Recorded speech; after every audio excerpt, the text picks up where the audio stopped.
We took a look at the numbers across platforms, and it confirms the worst. Multiversus has fallen off.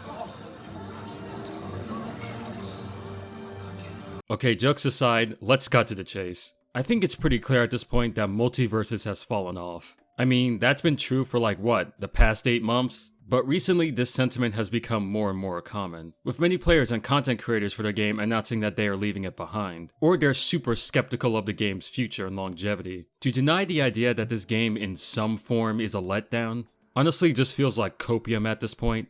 But I'm getting a little ahead of myself. One of the more successful videos on my channel has been me talking about Multiversus. My first video on the game was essentially me talking about my experience playing as a newcomer during its relaunch, after it was shut down for nearly a year. A relaunch that was mired in controversy from bugs, connectivity issues, the game feeling slower, monetization, the stuff people pay for in the beta not transferring over, missing features, etc. It was a disastrous relaunch that, looking back on it, was probably the poison dart that would slowly kill this game over time. Now, my second video was my first impressions of Season 2 and its many additions, while also going over the changes that happened between my videos. While I gave decent praise to the changes and some additions, I overall still came out with a more mixed to negative opinion of the game, and how I was still playing it despite it not really being fun anymore. And for the longest time, that was it. I didn't see myself making another video on the game unless I had a huge 180 turn or something, or it was announced the game was shutting down again. But over the coming months, whenever I looked at my second video,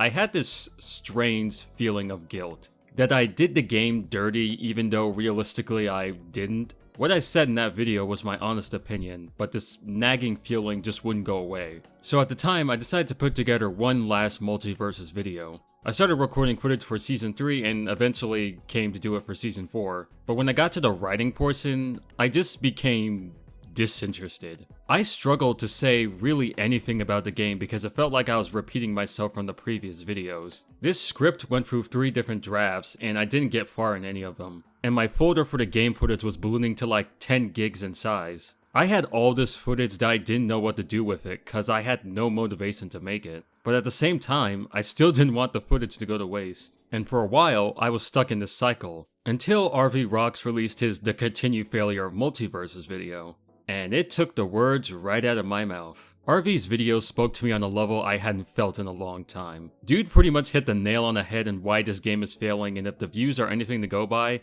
and the tweets from prominent Multiverse community members, this video went places and it really resonated with a lot of people.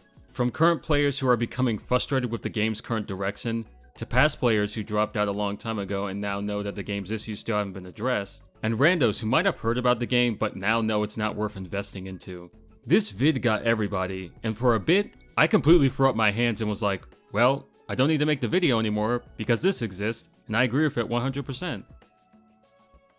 But I still wanted to use this footage and also give my personal send-off of me covering this game.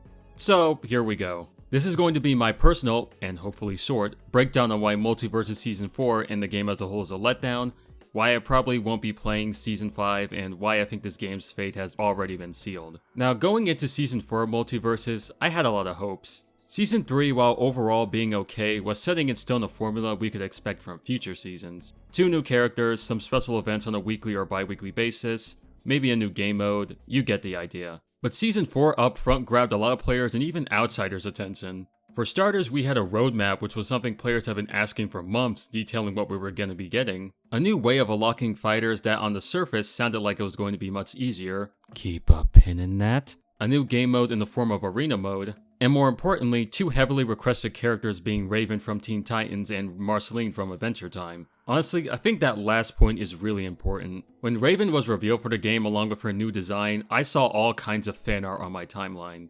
Raven is one of those characters where it's basically a rite of passage of being an artist online, that you have to draw her at some point. Up there were characters like Jenny, Frankie, and Velma. This was honestly the most attention Multiversus was getting since its relaunch, and it gave me some hope that this would be the turnaround the game needed. But there's another piece of news that came out in close proximity, but we'll get to that later. So, did Multiversus Season 4 succeed? No! Man, this season was kind of a letdown. I'm not saying everything that happened this time around was bad, but at this point the game has serious issues that I feel like aren't being addressed. Let's start with arguably one of the worst additions to the game, at least in my opinion, Fighter's Road. Now, Fighter's Road was put into the game to address complaints of the grindy nature of unlocking characters, which was one of my biggest hangups of the game when I first started playing. In a game where the main selling point is playing as recognizable and iconic characters, having it be a pain in the ass to unlock said characters feels very counterintuitive. The idea of Fighter's Road in theory sounds great, but in execution, oh my god. So how Fighter's Road works is that you work to unlock a fighter one at a time, using XP in the new Fighter's Road currency from playing the game, replacing the previous season's fighter currency. But here's the catch. Instead of being able to select a fighter of your choosing, which is what I originally thought it was going to be, in actuality, you are forced along a path or road of characters. This means if you don't want to spend precious time on unlocking characters like Morty and instead want to unlock Marceline or Raven, well, tough cookies, you can't do that. You have to unlock him or whatever character the game puts in front of you. And to add to that frustration, you have to get around 15,000 fighter XP in order to unlock a character. That is, if you don't want to bite him outright with Gleamium. And the new Fighter's Road currency typically comes in the range of 500, which I've seen as the standard, 1,000 on the high end, and like 100 or so on the low end. So if you can't already see what the issue is here, you are having to spend more time grinding for characters than ever before. While I still have issues with this game having so many currencies, I'll admit in Season 2 and 3, fighter currency wasn't that hard to come across. And I typically stockpiled around 8,000 to 6,000, only using it when I found a character I really liked. And to give some slight credit to the game, you can now purchase all fighters if you want to, and the discount gets better the more fighters you unlock. But that still doesn't take away from the increased tediousness of Fighter's Road. Another new change to Multiversus in Season 4 has been the Battle Pass.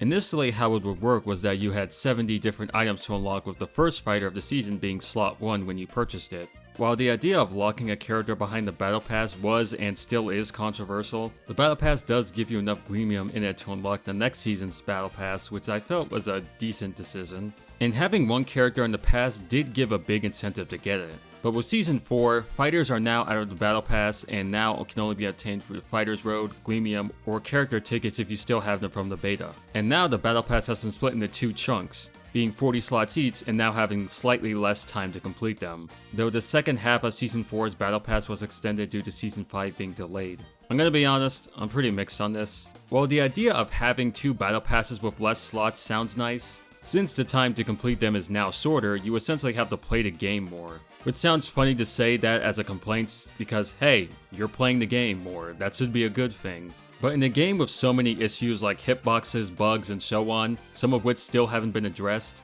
you start to see why I consider this to be a bad thing. It also doesn't help that, in my opinion, the Battle Pass rewards this season haven't been interesting. They love to fill these things with filler items like toast, profile icons, and badges. Like, the badges should just come default in customization. I shouldn't have to unlock this stuff. I also want to touch on the new fighters, more so how the game goes about giving them to you. I mentioned before that fighters can only be obtained through Fighter's Road, Gleamium, or character tickets. But for new additions to the roster, it's a tad different. When a new fighter is added, for the first couple of days, you can only buy them through Gleamium. But later that week, usually on a Friday, you can finally get them through the other methods I mentioned before. On one hand, I hate this.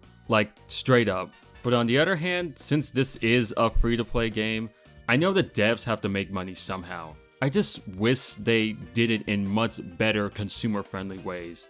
Also, here's a story. Back in Season 2, when Beetlejuice was the first character to get this treatment, Player First Games initially didn't tell the player base that this was going to be the standard for the last characters of seasons going forward. So players logged into the game the day he was available, only to find out that he could only be purchased by Gleamium and tickets. Now that, in all honesty, is just scummy. And the lack of communication from Player First Games, especially in recent months, is another needle in the haystack that is this game's core issues. To me, it was a massive blunder to not have a character as popular as Raven be unlockable in an easy way for newcomers. Meanwhile, Marvel Rivals has every playable character for free, and has a battle pass that doesn't expire. 2 things this game could massively benefit from. And that's the thing that hurts the most about this game. It has, or maybe even had, the chance to be great, but at every turn it squanders its own potential. Everything that sounds like a neat thing being added to the game has some sort of caveat to it, or it launches in a buggy state that you have to wait for it to get fixed. Like with Ranked initially, or the most recent Arena mode, which I might as well lightly touch on it.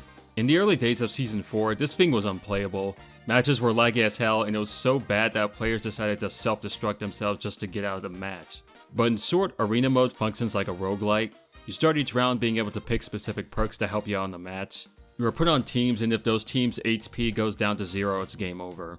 I know it sounds like I'm skimming over the general rules, but honestly, I don't care for this game mode. My first time playing left such a bad first impression that I steered clear of it for some time. But I did eventually come back to it, and I think it's fine. It did later get updated to fix a few things to make the experience more pleasant, but honestly, I don't care.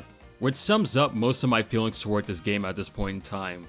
I don't care.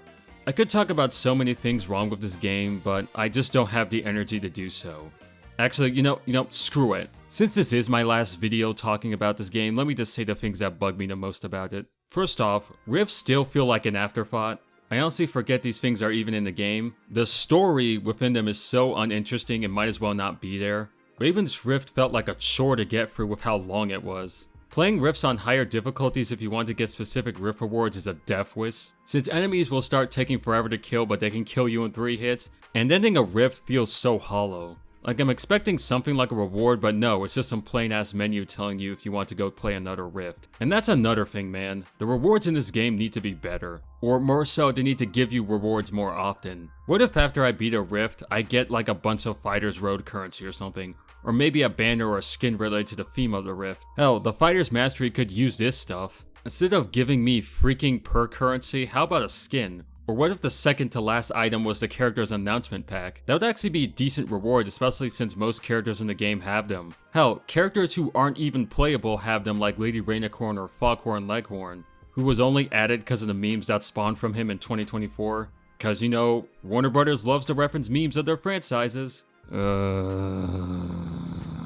Why not add other character voice packs like Alfred, Schnitzel from Chowder, or f***ing HAL 9000 from 2001 Space Odyssey? It would be cool if this game had character bios, similar to Smash 64 or Marvel vs. Capcom 3. What's funny is that the official website has this, so it probably wouldn't be the hardest thing to implement. It would add some character to the game and would be nice for people to learn about these characters, especially for ones they're unfamiliar with. Can I just say that the marketing for this game kinda sucks? I said this before in the first video, but it still remains true. Despite this being a crossover game featuring various Warner Brothers IPs, their external accounts seem to do jack all in terms of promoting the game. When Marceling's trailer dropped, I expected the official Cartoon Network account on Twitter to maybe retweet or maybe, I don't know, quote retweet, but nah, it did nothing. Actually, this account hasn't posted anything in months. I mean, I don't blame them. Have you seen the current state of Cartoon Network? It's funny how at the end of Nubia and Raven's trailers, they tell the viewers to go check out the comic books. But when Marceling, the Powerpuff Girls, and a few other characters come onto the scene, they get nothing. Wouldn't it be a good marketing decision to say, "Hey you stupid, if you like the sexy vampire lady, you can watch Adventure Time on our dumbass streaming service. If you like Samurai Jack, you can watch The Scotsman Berate Him on HBO Max." Oh wait, sorry. Max. This is such a missed marketing opportunity. Why don't they just do it? Oh. That's why. Warner Brothers really is a pathetic company, isn't it? People proclaim that seals will ruin this game, but honestly I don't feel the game plays any differently. I honestly feel seals were added as a band-aid solution to the game's spammy nature.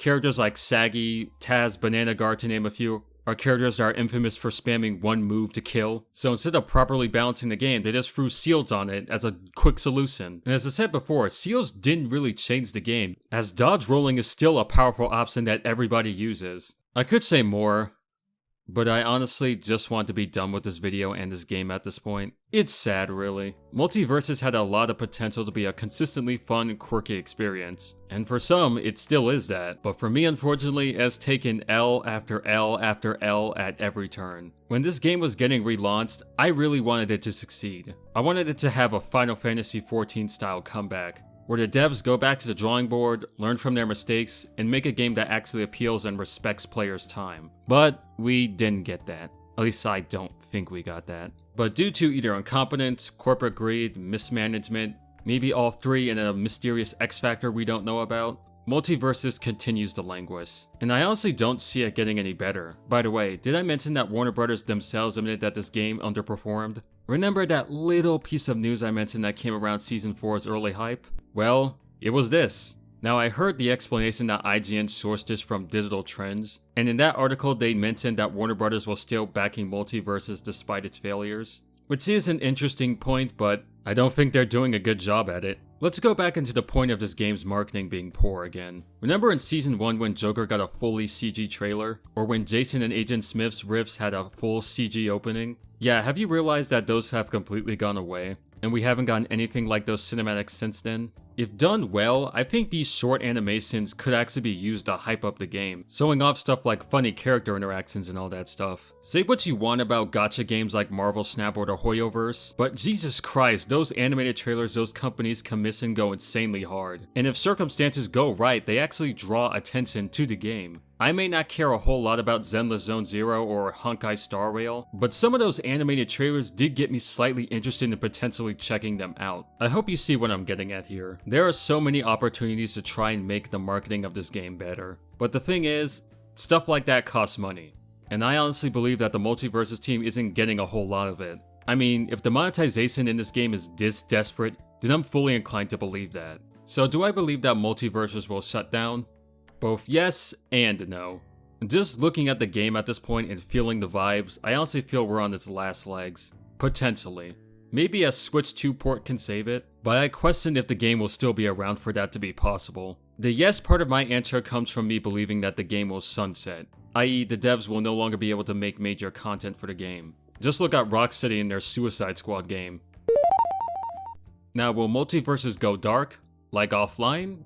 I don't think so. The scenario I'm imagining in my head is something similar to what Rocksteady is going through, where Suicide Squad is left to dry but Rocksteady as a studio is still around, minus the layoffs, and is directed to make more financially safe games, aka more Batman games. Basically a scenario I can see happening. It's announced that Multiversus will be sunsetting major updates, but the game will still be online for the foreseeable future.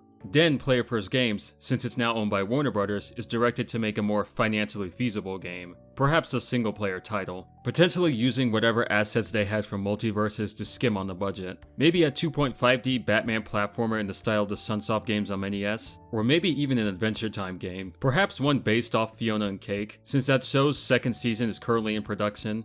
Cake's model is already in the game as a skin, and Fiona was allegedly being worked on but they abandoned her, and she was a modded skin for Finn back when the game allowed mods. Again, all of this is speculation, and I should make it very clear that I don't take solace in watching this game fumble the bag. Truly, I don't. But I have to be honest with myself. I don't see this game realistically lasting past Season 5, maybe 6, 7. They can put in all the heavily requested characters they want, but if everything surrounding those characters, i.e. the gameplay, monetization, etc., is still a mess, then this game is officially cooked no matter what.